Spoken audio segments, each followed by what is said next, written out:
and gentlemen, this is Nagasa from Sanyii Academy. As you know, we have started chapter 2 about approach to ethics or theoretical frameworks of ethics. And today we are going to see about ethical egoism and psychological egoism. If you are new for this channel, please start by subscribing and liking it.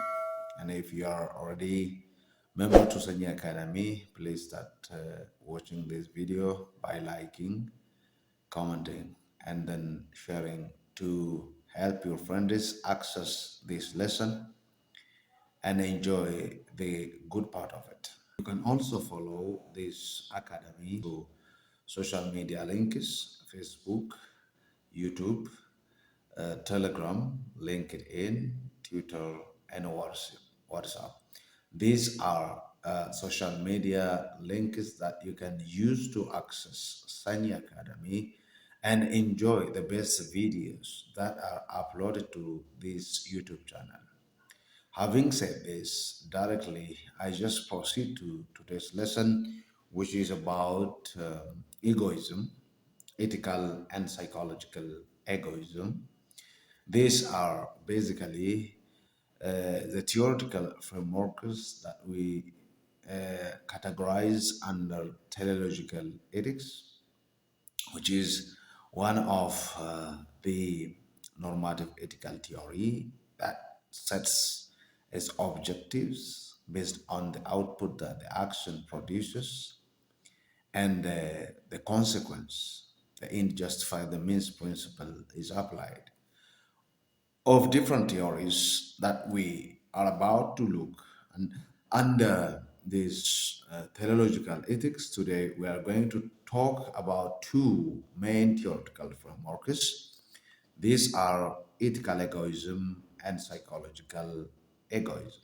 These are those theoretical framework. Here's the grand principle of teleology: the end justifies the means.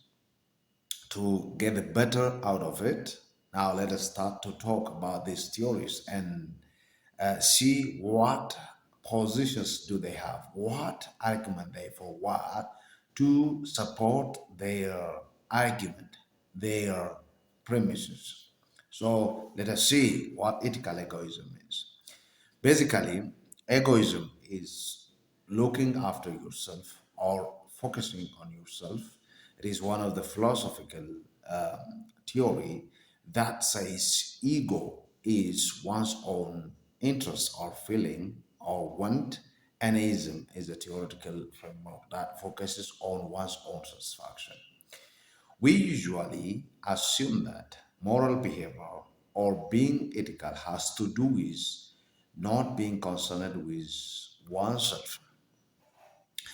In our society, a person who is not looking after his own betterment, a person who always do something good for other people, is viewed or considered as a good person, or a person who is self alters or alters, a person who always need to do something for others, denying his own interest or satisfaction.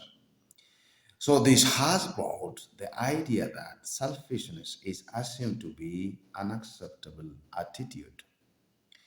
People do not respect a person who love themselves or persons who love themselves. They don't pay attention to those people who always focus on their own betterment. They say this kind of person has an unacceptable attitude.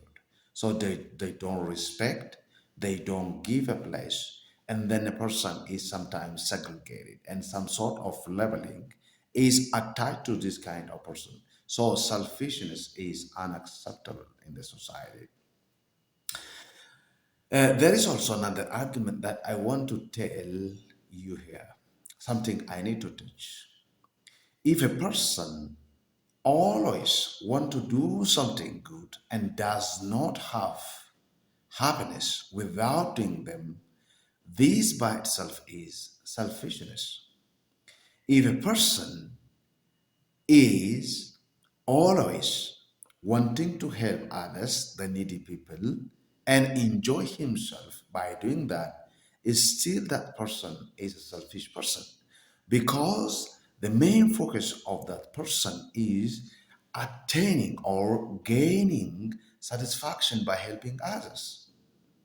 So without helping them, without giving something for them, that person is not going to obtain happiness or pleasure. So the primary driving force behind doing that action, behind helping others, is that person's interest in gaining satisfaction. You might have seen people talking, I'm always ready to help others. You might have seen people talking that I'm delighted in helping others, the needy, orphanage, elderly people, and others.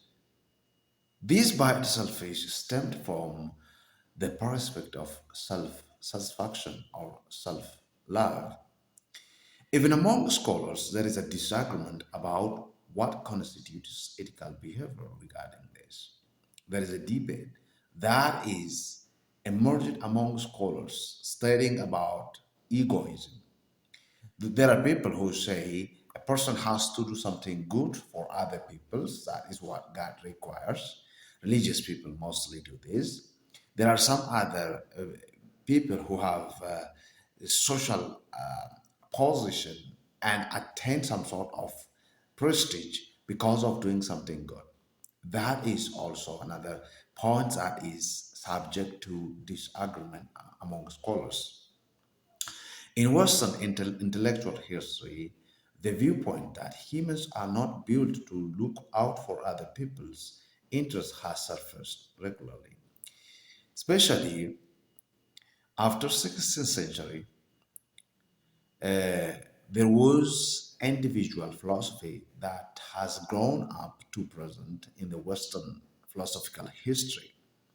In the Western philosophy, you see the greatest place is given to individuals' interests or self interest.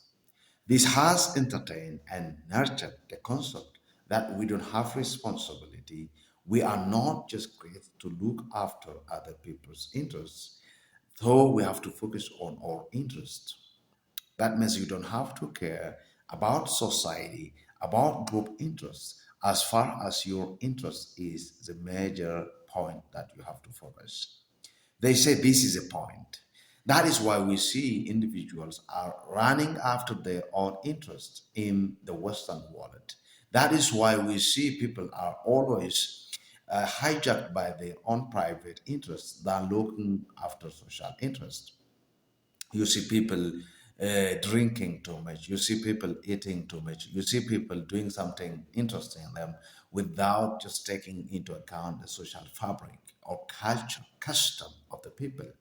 You see people doing something illegal, something unethical in the public places. You see people committing sex in the public places. This is what we say the Western philosophy or intellectual base has resulted in this kind of thinking. We have responsibility to look after our own betterment than looking after others' interests. There are so many things that we can debate here, but that is not the point. Ethical egoists have this kind of argument that led them to believe that every person has to look after his or her own interests than looking after others. These viewpoints are known as psychological egoism and ethical egoism, respectively. So, psychological egoism has the argument that humans are created with the nature to satisfy themselves. Whatever act they do is driven by their own psychology. That is what they say. Ethical egoism is another aspect or another theoretical framework which says always looking after your own end or goal is the right thing. If the action produces the greatest benefit for you than pain, then that action is right. So we are going to focus on that. We focus on the consequence of our action because we believe that those consequences justify our actions. So we say we focus on what the action produces because we believe that the product determines what action is, the rightness of that action, the acceptability of that action. This is what make individuals do. If someone is enjoying something which is publicly forbidden, then that is right action because it is producing good effect for that particular person, although it breaks the social custom and value. In other words, is that the end justify the means, but this does not necessarily imply that the consequences we hope for are good in the egoist sense that may maximize happiness for oneself. So, when we say the end justify the means, it does not necessarily imply that the consequences we hope for are good. There is some thing we produce at the expense of our personal interests. For example, if I do something good which pleases so many people, but that thing is not good for me, still it is in question. So it might not suffice or might not help me to enjoy myself. There are people who may just want me to do something which make them happy or make them feel good. But if that thing which I do does not make me feel good or does not make me have happiness, then that action by itself is still in question. Because according to egoists or ethical egoists, what action that pleases a person who is the agent of that action is really a good action because if it produces the greatest benefit for the person who does that action is really moral.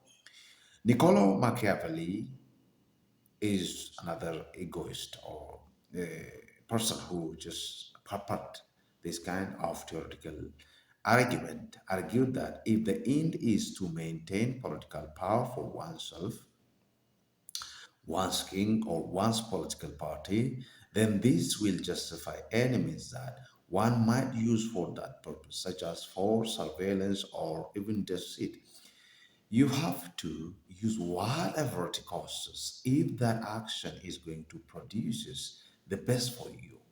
If the way you do what you do help you to obtain power or to make your king enjoying the situation or your family or whatever or political party, you have to do it. So you have to look after your own interests according to him. This is what drives ethical egoists. Although this famous theory is indeed a consequentialist, it does not qualify as utilitarian because it doesn't have the common good as it is ultimate end. So this theoretical framework that was developed by Niccolo Machiavelli is not utilitarian approach because it focuses on a person, a single person. Utilitarianism is social hedonism or collective or universal pleasure. This theory, consequentialist theory, which is basically utilitarianism, emphasizes on the collective good. But the Niccolo Machiavelli's interest, or basically argument, exposes and expounds the theory of self-interest or self-good. So it does not have utilitarian approach. As far as your action produces the greatest benefit or consequence for you or for your king or for some other party, then you have to do it. That is what it says. You have to measure the action based on these consequences. The theory is called ethical egoism because it is an ethical theory, a normative theory about how we ought to behave. It tells you how you have to behave yourself. This is a matter of the fact. This is a what drive the action that you does or that you do. So you have to focus on your own interest, which is best illustrated in the writing of ancient writers and philosophers like Niccolo Machiavelli. So you have to behave to sustain your interest. You have to do whatever it costs to make yourself happy or to make yourself feel good doing that actions. The theory implied that we ought to be selfish. selfish. We have to be selfish. You need to be selfish. I need to just read a point here. There is no one in this earth or on this earth that don't want to feel good. Every one of us. Even the main reason behind everyone is getting married to someone or marrying someone is the self-interest. Self-interest. Even love, what we say, loving someone is a self-interest. The driving force behind loving someone is to fulfill our own private interests. Why we look after everyone is because we wanted to enjoy the feeling that comes from loving that person. So the driving force behind that are just self-interest or egoism. So we need to be selfish. We have to love ourselves. Or to put it more gently, we ought to be self interested. So they say we have to be self interested. That means we have to look our self interest, which is a basic point of just discussion according to ethical egoists. Calling the theory ethical does not suggest that there might be a decent way to be selfish. It just means that ethical egoism is a theory that advocates egoism as a moral law. That means you should look after yourself. It does not say being selfish is unethical, but it says it advocates egoism or self-interest is a moral rule, it says. So there are, we have just mentioned, there are contentions, there are disagreement, disagreement among scholars in this field of study. So according to ethical theorists, you should look after yourself. You should focus on your interest or your benefit than focusing on someone others. So you have to emphasize on your own betterment, which is a basic point of doing it. That is the best ethical egoist approach that we may consider here. Ethical egoists insist that if you don't take advantage of a situation, you are foolish. You are foolish. You have to take advantage of the situation. Everything that we do, everything that we perform are initiated by self interest. There are no people that do what they are not interested in. You don't want to learn the subject or the department that you are not interested in. You don't want to be a person with a person that you are not interested in to be with. You don't do a job that you are not interested in. That means you even try to find a way to get out of that, even though that zone, that area, or that occupation. So they say if you don't take the advantage of the situation, you are foolish. That means you have to look after your own interests. Every time you come across some situation, you have to consider what sort of interest you have, what sort of benefit you may obtain from that situation. So take advantage of the situation.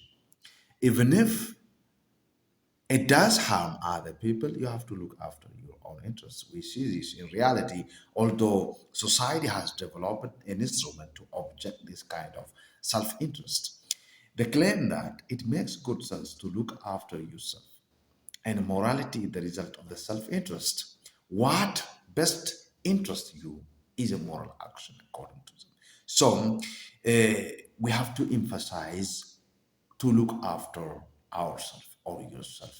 That is the point of the universe. That is a principle for ethical egoists. If you don't look after your own interests, then somebody will get benefit of you or from you. Then you have to focus on what sort of advantage you may get from certain situation which is happening around you. If I mistreat others, they mistreat me. So I resolve to behave myself. Why? Let me ask you a question. Why in the world you respect somebody?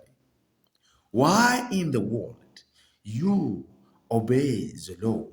Why in the world you fear God and you have obey your religion? Is there anything that you're doing for? Is there any reason? It is for your own self, for your own interest. You obey the law because you don't want to be punished. Still, you are looking after your interest. You fear God because you don't want to be betrayed. You don't want to commit sin, which is the cause of death. You respect others because you don't want to be disrespected. That is the reason. Why? You do it for yourself. If you respect me, I will respect you. If you don't want to be disrespected, then you have to respect me. That is, you do it because you don't want to be disrespected. That is the point they are presenting as ethical egoists here. So if I mistreat somebody, Mr. X, then Mr. X would mistreat me. So in order to avoid him mistreat me, I have to treat him well. Then he will just respond to me. The same thing I just do. This is a rather twisted version of golden rule: do unto others as you would have them do unto you. So this is another version of golden rule, which says treat others the way we want to be treated. Simple and precise.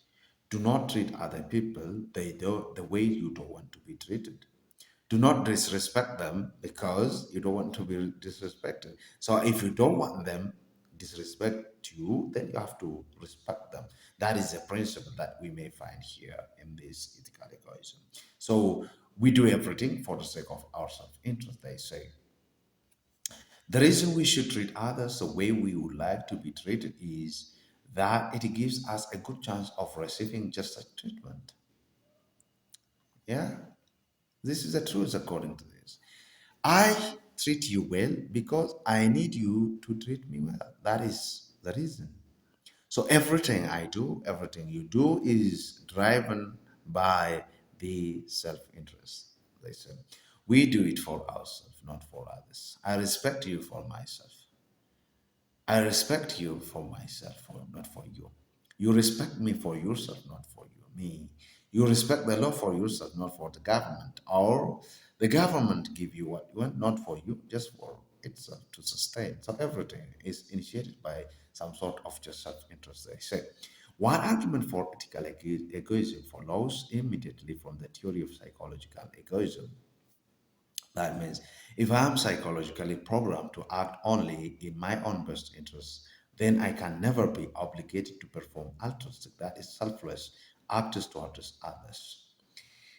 This theory stems from the psychological egoism, which says people are programmed naturally to act in their own self-interest. They say if I am psychologically programmed to do that way, in my or look after my own best interests, then I don't have to look after other people. I don't have to just focus on their betterment.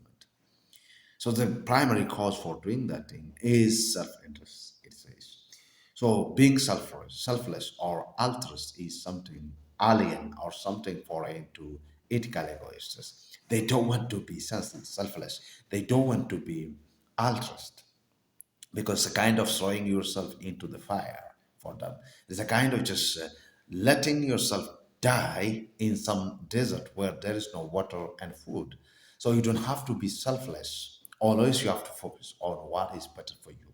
Always you have to pay attention to what is interesting and what is best suiting your interests according to them.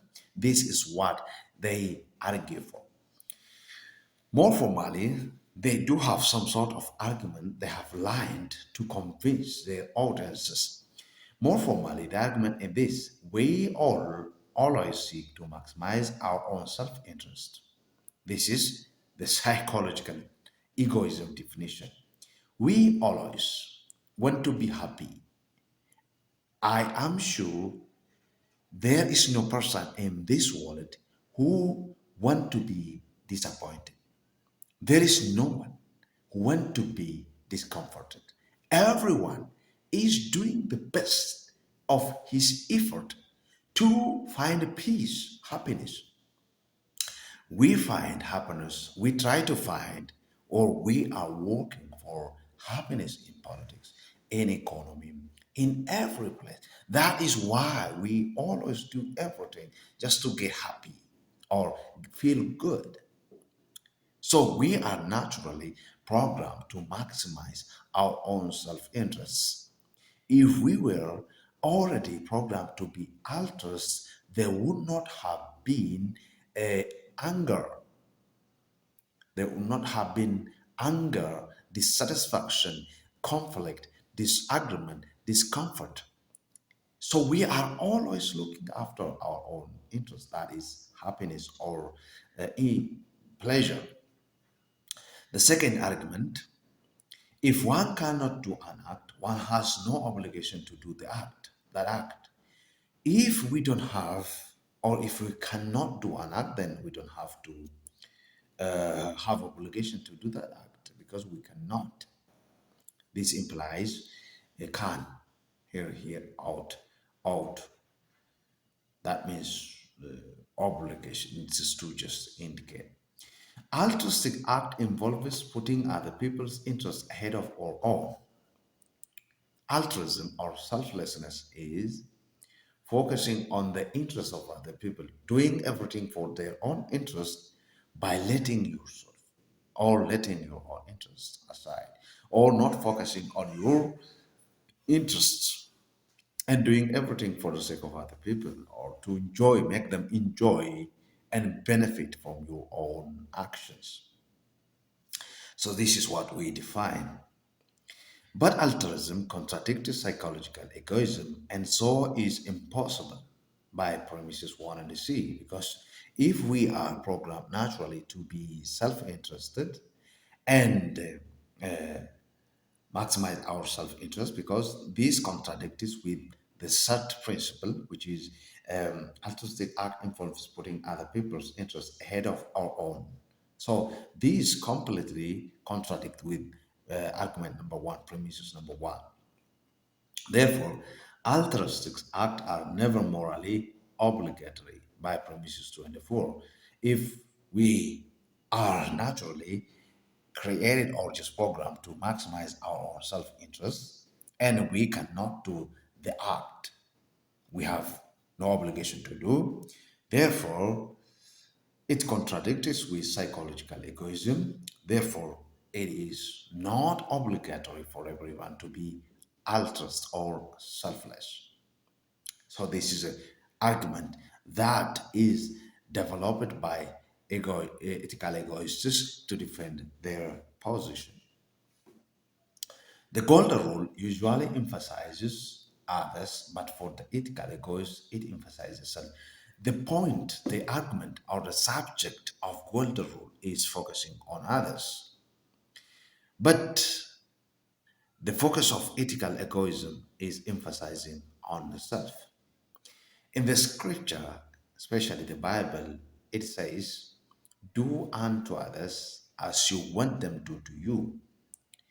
It says the order that God gave to people to do what is best for others, so they want them to do the same thing.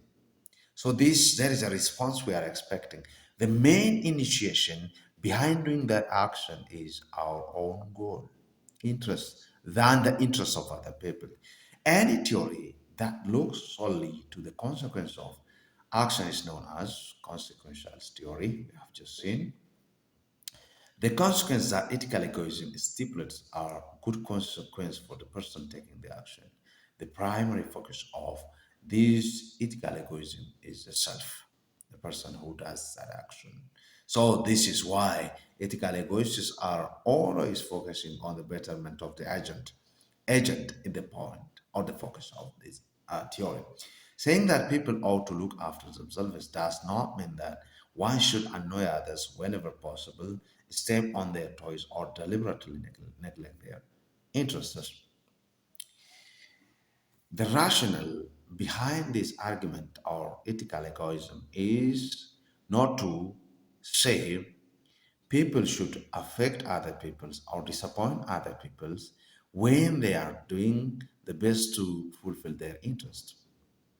It does not mean they have to step on their toes, or does not mean they have to just make them irritated. I do it because I want something from you. I respect you because because I need to be respected. This is the rationale behind according to this theoretical framework. It suggests that one should do what will be of long term benefit to oneself, such as exercising, eating healthy food, avoiding repetitive argumentative situations, abstaining from one, overeating, and so forth. So we have to do just to sustain for long, to make ourselves beneficiary and also enjoy the good out of our actions. It suggests that other people's interests are of no importance to them, so the interest, the driving force behind doing that action is our own interest, our personal interest that we do something for other people. Not we are doing for the good of others, just we are doing is that we get the benefit from doing that thing. If you might advance your own interest by helping others, then by all means help others, but only if you are the main beneficiary. You help others only if you are beneficiary. We are not doing it in terms of material or financial benefit. If someone is interested in helping others or giving them money and he get happiness or satisfaction by doing that, the primary concern of that action is the agent, not the person who received that benefit or the person that is helped by that person. The driving force or the main agent of that action is the person who gives that benefit. So if you give for somebody beer or thousand or more than that beer, then you are focusing on your own satisfaction than a person who enjoyed that benefit. That is the basic concept behind this. It is fine to help your children get ahead in school because you love them, and this love is rational for you. Sometimes there are people who just want their children go ahead of all students or start number one in their class. So they love them, and this love is rational for them because they have to do it. However, there is no reason to lend a hand to your neighbor's children unless you like them or you achieve gratification through your action. You don't help the children, you don't have obligation to help the children of your neighbor because you have no obligation to do it. But if you do that action, that means you are focusing on your own satisfaction, not the satisfaction of the children of your neighbor. So this is what they call. This interpretation tell us to do whatever will benefit ourselves, results in the rewriting of the golden rule. So this changes or this results in the restructure of the golden rule. Obviously, it is not always this case that you will get the same treatment from others that you give them to. There are also possibilities. There are also situations in which you don't get what you give. So, ethical egoism tells you that it is perfectly all right to treat others in a way that is to your advantage and not to theirs, as long as you can be certain that you will get away with it. So, if you gain more benefit and advantage from that action or helping others, do it because, after all, you are the beneficiary. After all, you are the interested person in that sort of action, he says. It says. The following are some methods to apply the principle of ethical egoism to particular situations. Number one, you have to list the possible acts. What sort of acts are there that can I do? For each act, see how much net good it would do for you. So, from the list of acts, you have to make sure that how much good you drive or you obtain from those actions. Then identify the act that does the most net good for you. From those lists of actions or actors, you have to focus on which gives you more good than the rest of the actions. Then you have to apply it. Some important things to notice about ethical egoisms are: it does not just say that from the moral point of view, one's own welfare counts as well as that of others. It does not say one's own welfare is the welfare of others. Your own welfare is your own. Rather, it says that from the moral point of view, only one's own welfare counts and others does not. When one is making a moral decision about how to act, so it does. This moral principle does only for a person, the agent, not for other. It might not do for other people. Ethical egoism does not forbid one to help others or require one to harm others. It does not require a person to harm others or does not forbid people from helping others.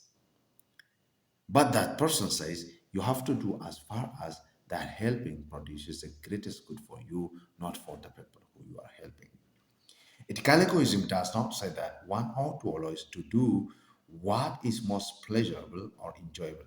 It acknowledges that one's own self-interest may occasionally require pain or sacrifice. There are also pains, there are also sacrifices to just get one's own pleasure sometimes. You have to pay the highest price just to get what you want. There is a cause and consequences. So it says we don't have to just do it for the sake of others, rather, we have to focus on our self betterment. This is all about ethical egoism. And the second issue we are going to look at is psychological egoism, which is also somewhat related to ethical egoism. The main argument that has been used at the basis for ethical egoism is psychological one, an argument from human nature.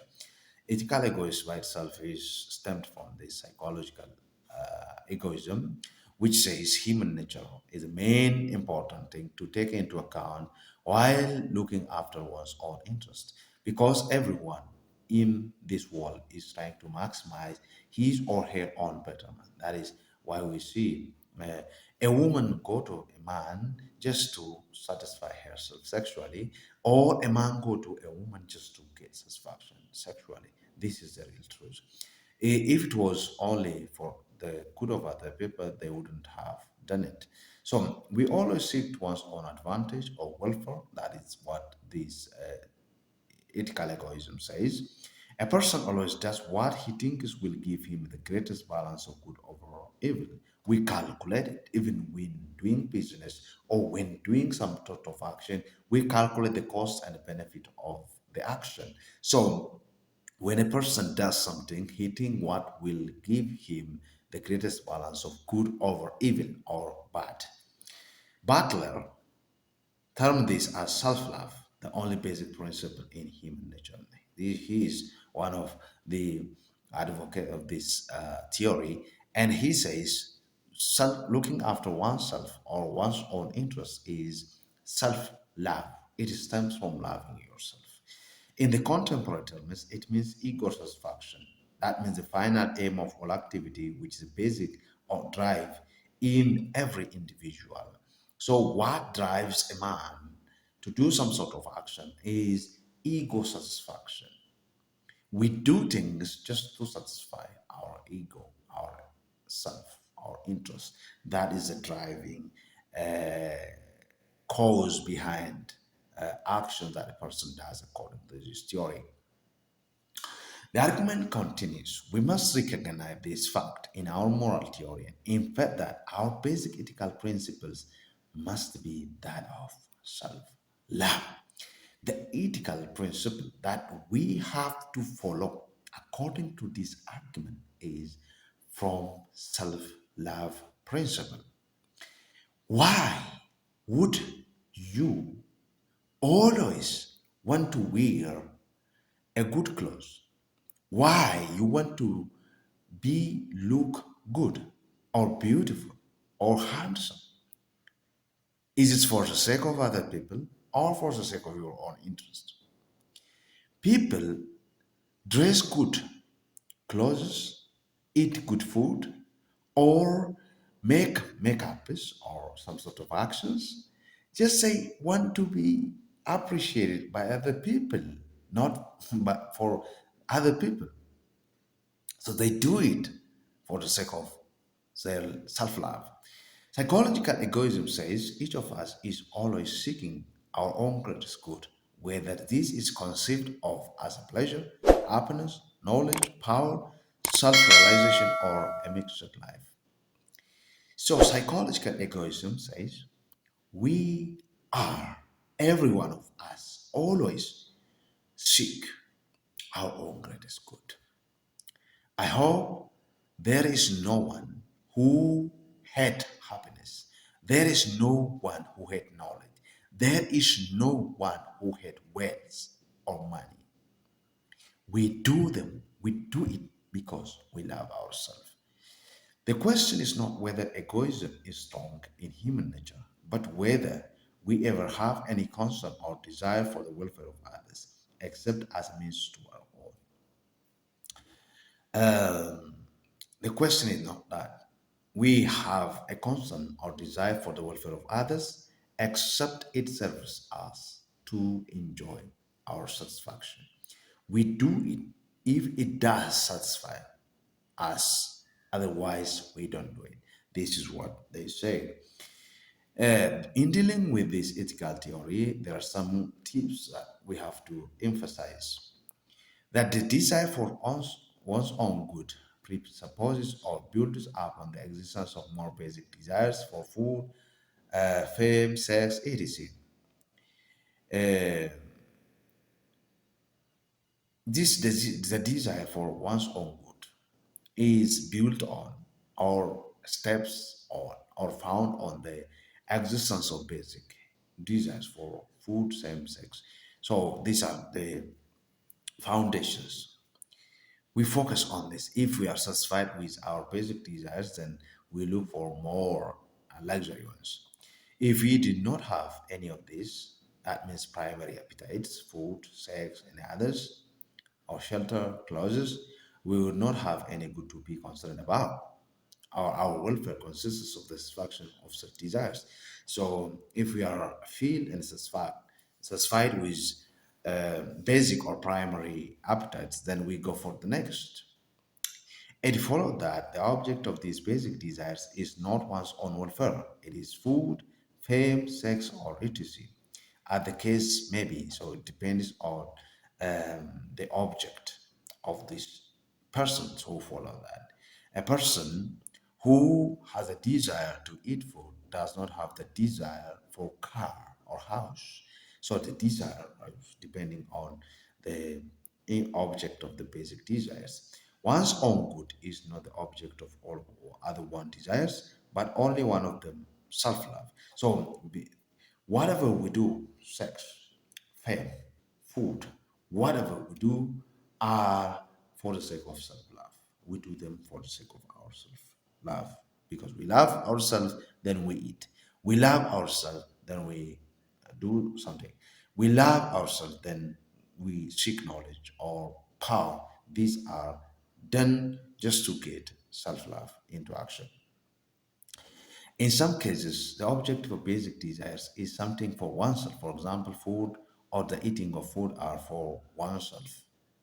But there is no necessity about this. The object may be something for someone else. For example, enjoying the sight of the ocean. If someone want to eat food for his own self, the others may have another desire, maybe looking at movies or watching some football or others or soccer game. These are different. In other words, there may be altruistic impulses. There may also be a desire to do the right as such, doing something for others. There are some people who have the desire to help others. There are people who do some altruistic works just to get satisfaction, self-love. So the implementation and the perspective of this action differs. Whether there are such desires or not is a question of empirical fact. So it depends on the actual implementation of those actions. There are such altruistic interests in the welfare of others. Sheer malevolence is a desire that others experience for pain for its own sake. There are some people enjoying themselves by sheer malevolence, extreme pain. There are people who just do these kind of things for that its own sake, as well as desire to do the right as such. There are people who do that. There are people who throw themselves to the fight just to save someday, some person. There are people who go to war to serve others, to save others. These are some sort of just altruistic interests, although these are driven by self-life. At this point, it is usual for the psychological egoists to say, yes, we do things for others, but we get satisfaction out of doing them. And this satisfaction is our end in doing them. So we do everything. Yeah, so we do things for others, but we get satisfaction out of doing them. So the main reason they do this sort of action is to get satisfaction out of that. This satisfaction is the end for doing, or the reason for doing that thing. Hence, even in doing altruistic things for others, like taking them to see the ocean, we are seeking our own. There is self good or interest in doing something good for other people. The conclusion is this. Some argue that, of course, we get satisfaction out of doing such things, but we do not want to do them because of the satisfaction we expect to get out of them. There is another argument. We get satisfaction out of doing them. They say we don't get satisfaction by out of doing them, but we do them to get satisfaction because we wanted to do them. That is the reason behind. The psychological egoist is putting the cart before the horse. That means they confuse the object of peace, desire, or as enjoying the ocean with the satisfaction that results for B when this object is attained.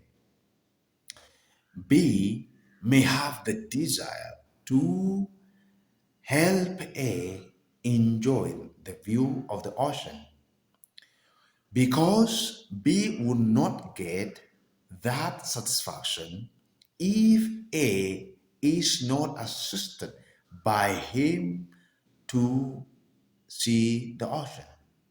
Some people are enjoying or getting satisfaction by helping other people do something.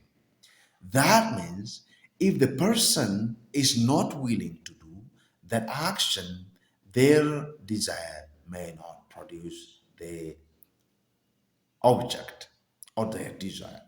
That is the case. Suppose, for example, this example is very best to give you that insight. Suppose B fails to get A to the ocean or that A does not enjoy seeing. B fails to get A to the ocean, or B, A does not enjoy seeing it, then B will experience frustration. If he failed to get him to the ocean, then he will not get, or B will not get satisfaction. Or if A does not enjoy seeing it, this person or B does not even get pleasure or happiness. He may frustrate but will not follow that. This frustration is his goal. Frustration is not his goal, but enjoying was his goal. So he experiences frustration because his goal to have a enjoy was not fulfilled.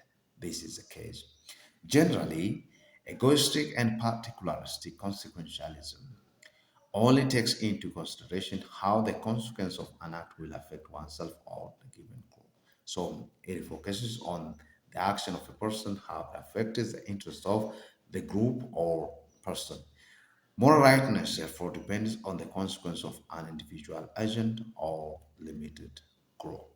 So this is what makes it moral. The consequence of the action determines the rightness and wrongness of the action, either by fulfilling the individual agent's interest or the limited group's interest. So generally today we have seen about two types of or two category of theological ethical theories, ethical egoism and psychological egoism. Ethical egoism says you have to focus or go after your own interests. An action, as far as it produces the greatest balance of good for you over evil. Whereas psychological egoism says human beings are naturally created to maximize their own interest, to do what is best for themselves. So it depends on their nature. Both of them are focusing on the person's or self and the actor. I hope you have enjoyed the lesson. Subscribe, like, share, comment, and inform other people to enjoy this lesson. Stay connected, stay tuned. Thank you for your passions and cooperation. Till next time, bye bye.